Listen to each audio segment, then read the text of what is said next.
Good afternoon, everybody. I bet you didn't think I was going to come back today.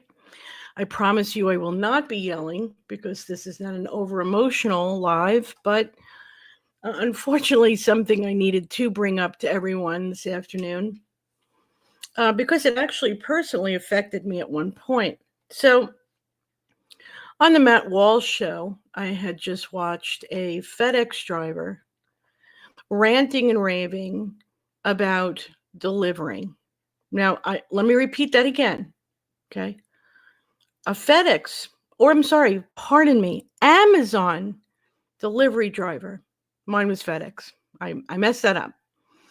An Amazon driver, this is her job, was complaining that she was delivering packages to a home that orders many things: cat food, dog food, bottled water. Now, mind you, there's no steps. She just has to get out of her truck, walk up a little walkway, and put it on their stoop or by their front door. There's no stairs to go up or no elevator to go in. All she had to do was walk, 50 feet and bring those boxes on one of those dollies. She's not even carrying them on her shoulders, you know?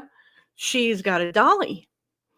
And so she dumps them on their front porch. God only knows if they're fragile. Normally, they usually say fragile on the box, true, but still, what you just spent your hard-earned money on to be thrown on the ground by the delivery driver.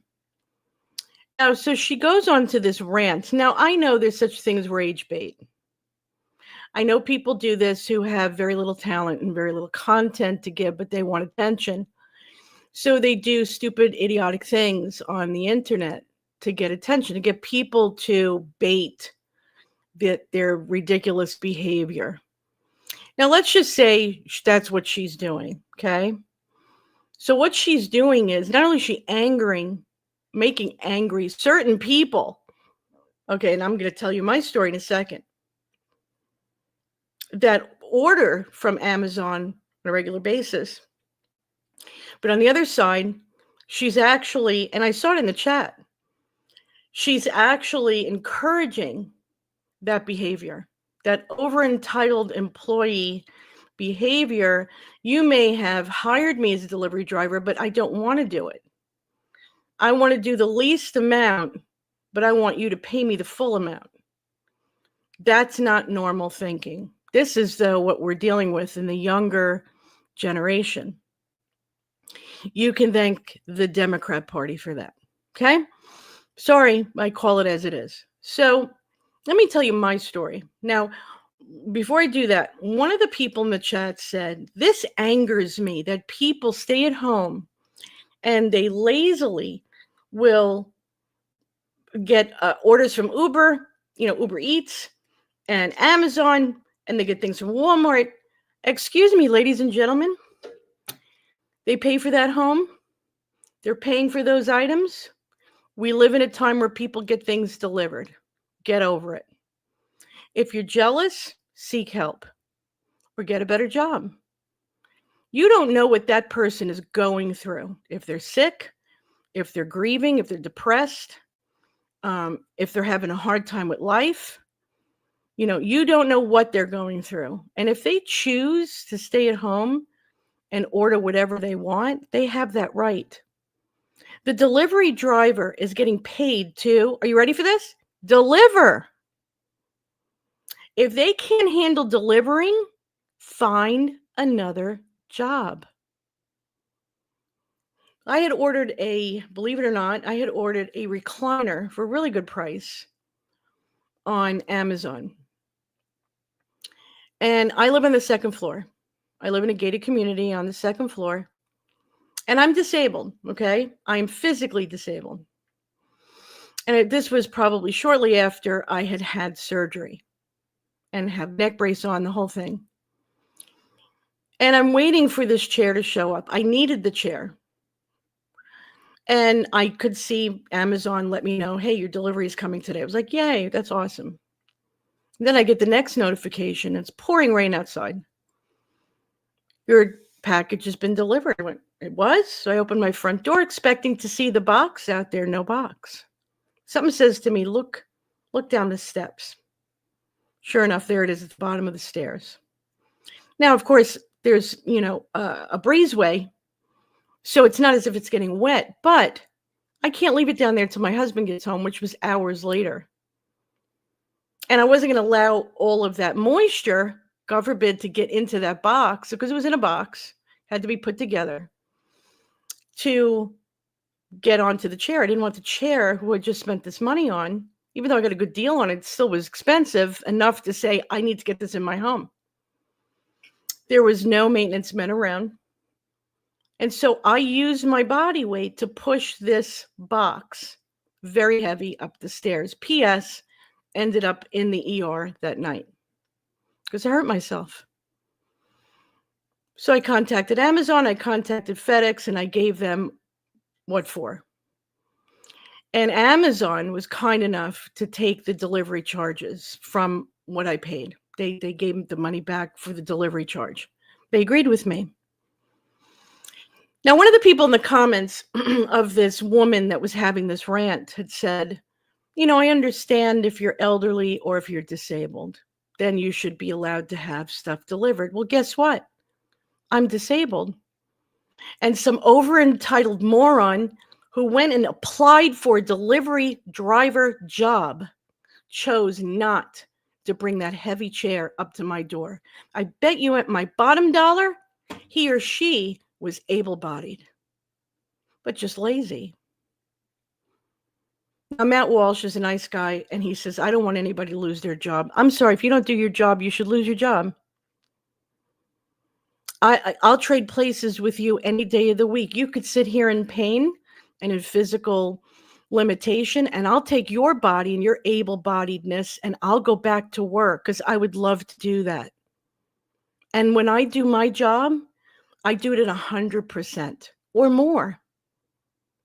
See, here's the problem, and I'm noticing this as a trend. Younger generation. You're stupid. I'm going to tell you why. You complain about having to live in a hotel because you can't afford rent.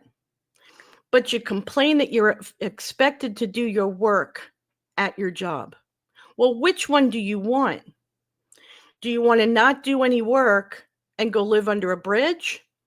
Or do you want to be able to afford to live and get packages delivered to your house like that person that you got pissed off at and go to work every day and listen to your boss and respect them, no matter their color, their gender, their sexual identity, and all that other stupid nonsense that you use to make decisions? Normal people don't do that. See, what normal people do is they don't care about what their boss is or how they run their personal life. If their boss is a woman or a man, short, tall, fat, skinny, white, black, doesn't matter, bald, hairy, doesn't matter. That's their boss. And if the boss gives you your job description, gives you a breakdown of what you're expected to do, you do it. And you do it with a smile because you're grateful to have that job. And let me tell you something. When you have that attitude, you get promoted. When you get promoted, you get more pay. When I was working back in the day, it's been a while. I had my car accident in 2005. I worked for Humana.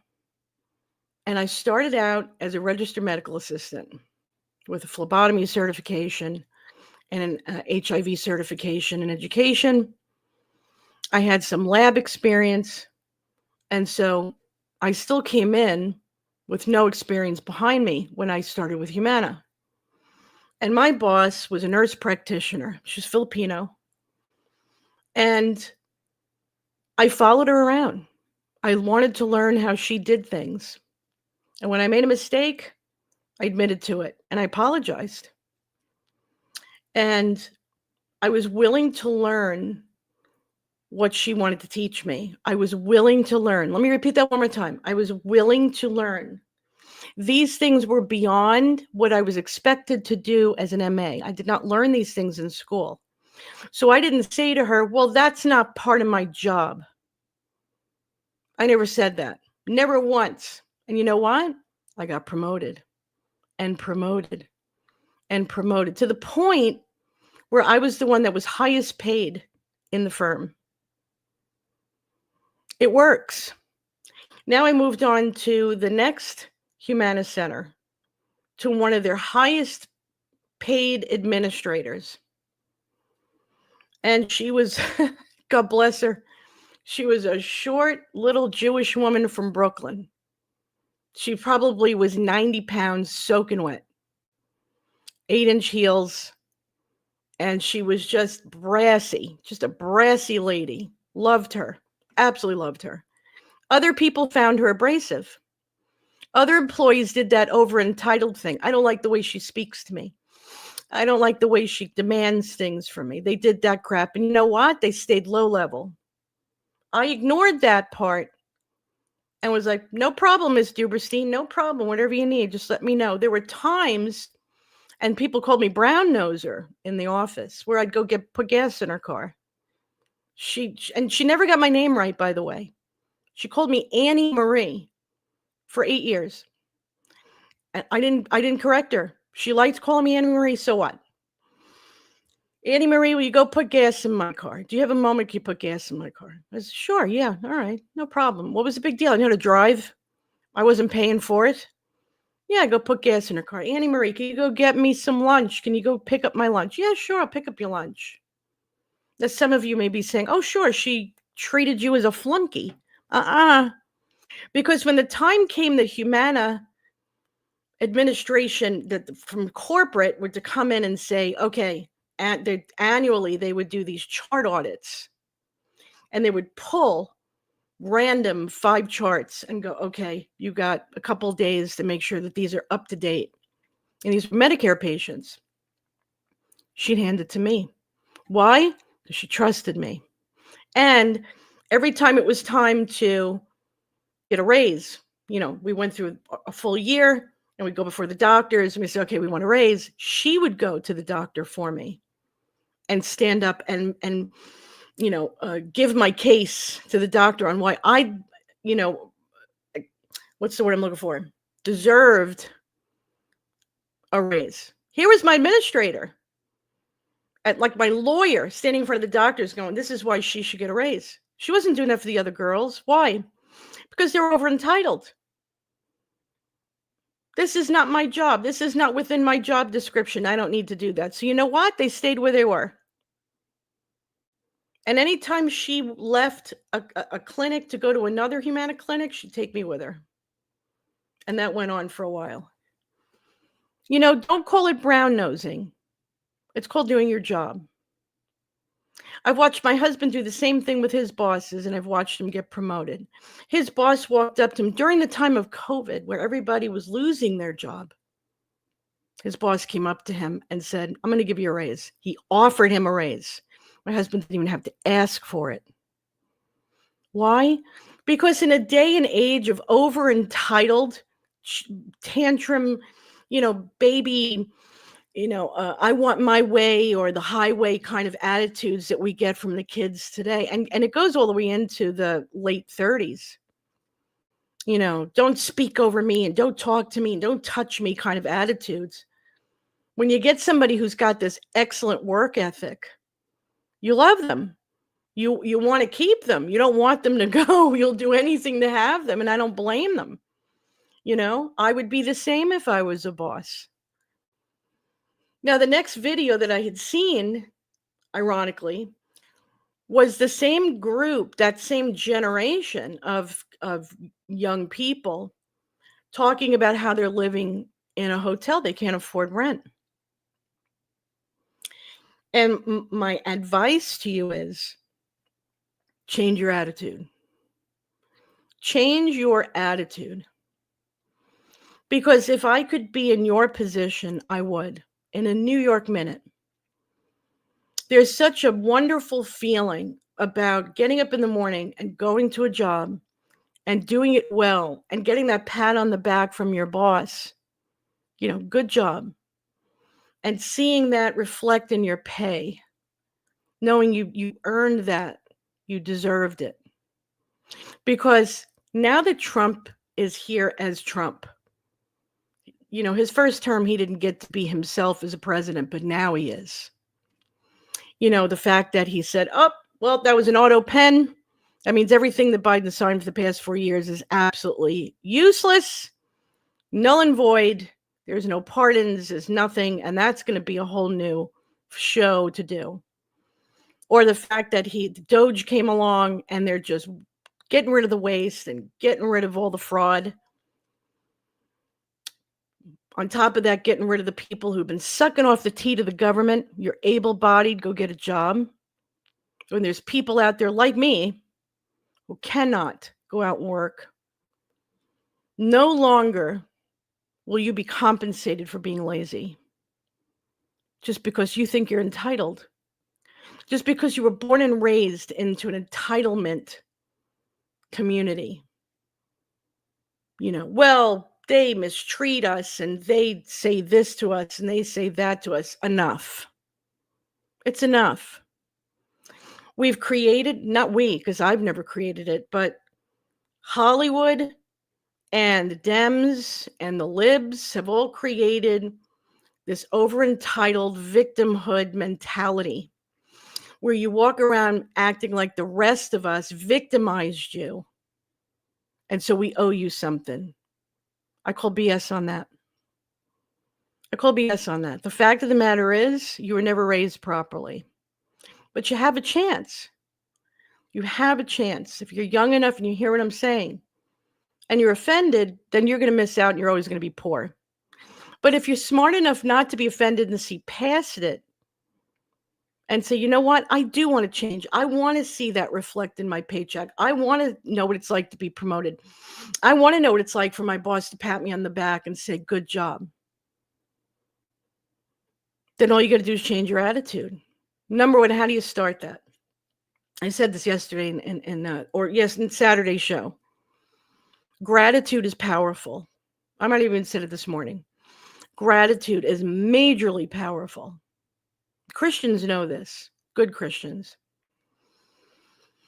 Even if you feel like you're going through a hard time, if you sit down for 1 minute and go, okay, Lord, I'm gonna say what I'm grateful for. It could be as small as maybe a drink that's sitting next to you. Or I'm grateful for the chair I'm sitting on, or I'm grateful for the couch that's in my living room, or I'm grateful for the food that's in my fridge, even if it's an apple. I'm grateful for my husband or my wife, or I'm grateful for my friends, or I'm grateful for my family. I'm grateful for the job I do have. I'm grateful for what I'm grateful for the clothes on my back. Everybody's got a reason to be grateful. What that does is you open the door to blessing. When you start complaining and getting selfish, you not only close the door, you locked it. You have blocked your blessings. So when you stand there going, well, I'm entitled to this and I'm entitled to that, that's all you're going to get. And you're going to get the pushback and the bad attitude that comes along with it from the other people that you're offending. That's all you're going to get. And you're going to live in a cycle of never, ever having what you desired, never getting to that goal. You're just never going to have it. Because you put you first. And anybody that does that loses the game every time. But when you start being grateful for what you have, you're being less in yourself. You're less selfish, if that makes sense. And you're now thinking of others. You're grateful for the people in your life. You're grateful for the things you have in your life. And you're also acknowledging what God has done for you. You're thanking him for what you do have. And he goes, okay, well, you know what? If you appreciate this little bit, I'm going to give you more. And then he does. And then you go, thank you for that. And he goes, well, since you appreciate that, I'm going to give you more. And that's how it works. I'm not telling you this because I made it up out of the thin air. I've lived it. I have lived it and I've seen it actually work. But selfishness will get you nowhere. Absolutely nowhere. You will hit a brick wall for the rest of your life. And that's what I see happening with this younger generation. You make yourself into a victim. You're nothing, you're not a victim of anything but your own attitude, your bad attitude. I watch some of these people that get pulled over by police officers. So let me throw that in real quick. I am on right now, Rando. I'm so sorry. Please forgive me. I keep doing this to you. That's my mod. She's the best mod in the world. And I keep showing up on lives and forgetting to tell her. And she's like, you're out there all unprotected. I watch videos of, and these are younger people. There's some a little bit older, maybe, like I said, going up to their late 30s. If you find anybody 40 and past doing this, they need help. You get pulled over by a police officer. I don't care if it's a woman or a man. I don't care if the cop was nasty to you. They normally aren't.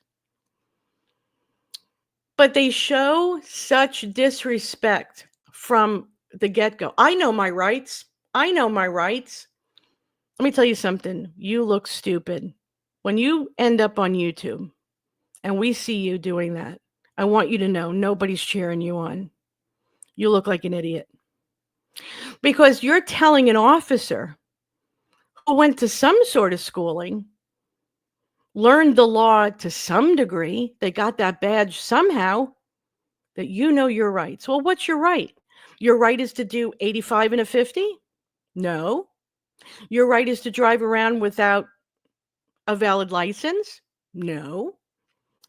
You have a right to reckless driving? No.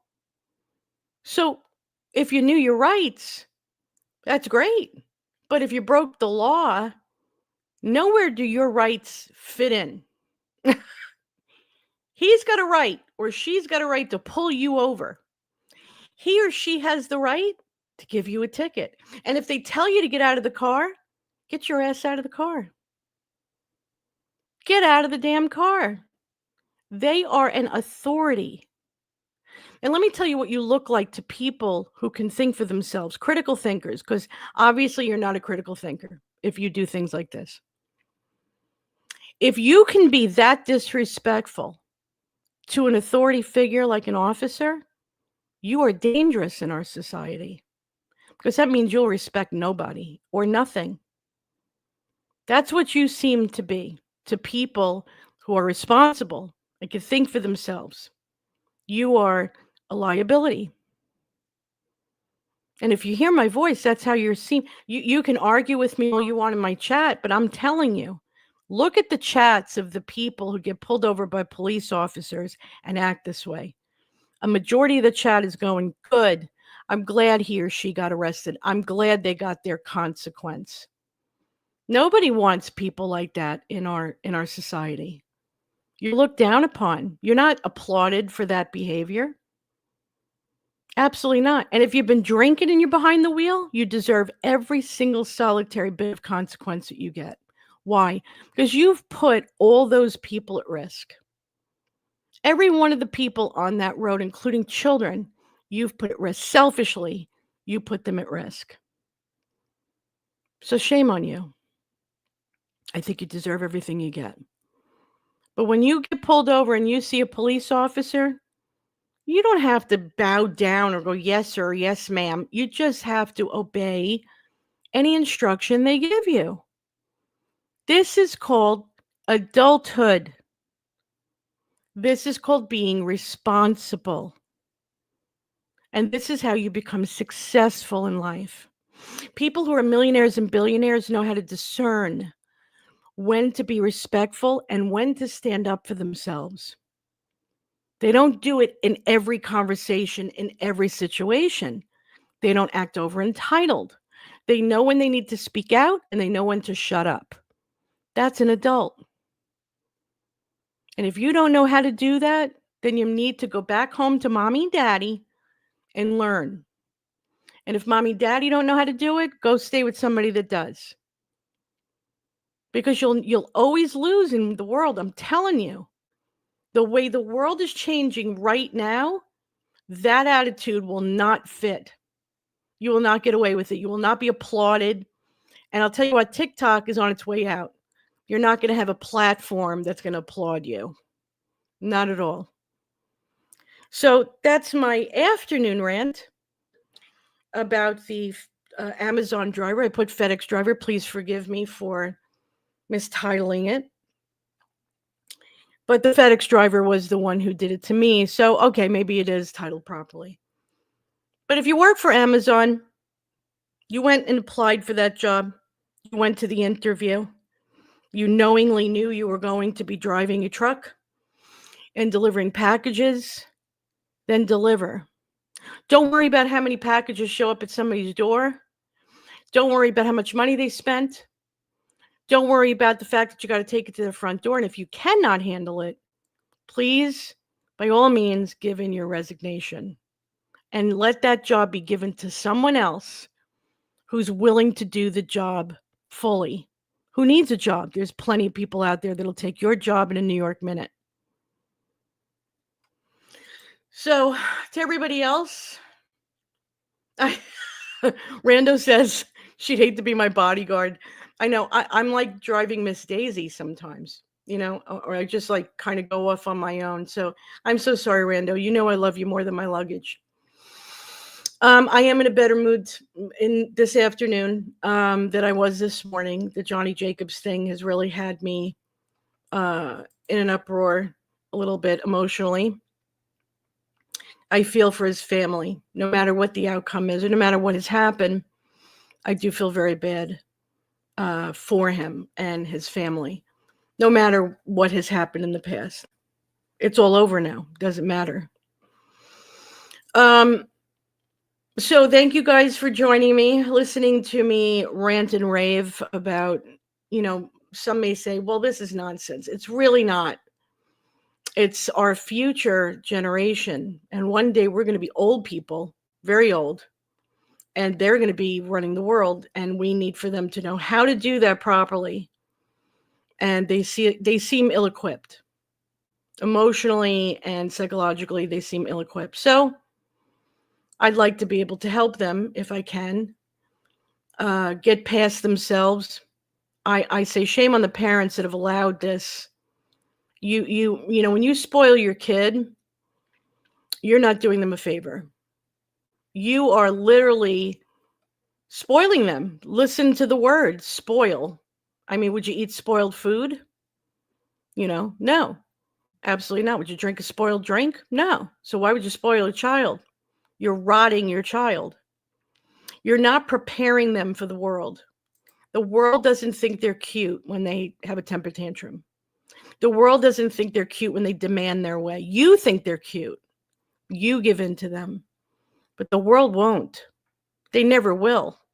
They don't love your kid the way you do. And you make them unlovable by making them grow up into adults that are, unlovable, unlikable. That's how they turn out to be when they're spoiled and self-entitled, and mix that with, constant and chronic victimhood. You're not setting them up for success. You're setting them up for failure. And a parent that does that, you're just a bad parent. You are a bad parent. And that offends you? Well, too bad.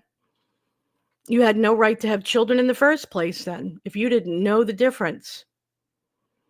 But that's what I have to say about that. I hope that somewhere along the lines, we will have better parents and better examples in this world for the kids, because it's not their fault. They're just following their lead, which is bad parents.